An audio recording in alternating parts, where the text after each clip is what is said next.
n'a pas droit à l'erreur, surtout au plan économique. Et au moment où nous parlons, on est en train de boucler la première phase de la vision qui va se terminer le 31 décembre 2019. La deuxième phase commence en 2020 et s'achève en 2027. On est en train de la préparer.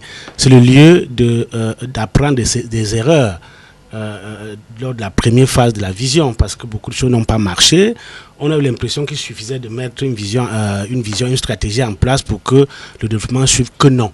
On a appris donc de ces leçons. Il faudra justement en profiter et mettre en place des documents de référence lors de la deuxième phase qui soient à même justement de faire décoller le pays et de le mettre dans la voie de l'émergence. C'est vrai que le chef d'État a dit qu'on a maintenu le cap sur l'émergence, mais moi je pense plutôt qu'on a un peu glissé, qu'on est sorti de la voie de l'émergence. Il faudra justement revenir sur les rails de l'émergence. Et pour cela, il y a ces ajustements qu'il faut faire. Et alors, maintenant, il y a deux choses sur lesquelles il faudra insister. Il y a les mesures du FMI. Nous sommes avec le FMI pour un programme de 3 ans, 2018-2020.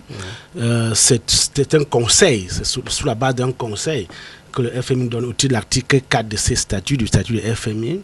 Mais si à la sortie des 3 années, nous ne redressons pas notre économie, le FMI se trouvera obligé de nous imposer un programme d'ajustement structurel cette fois-là, qui sera très contraignant, comparable à celui des années 90.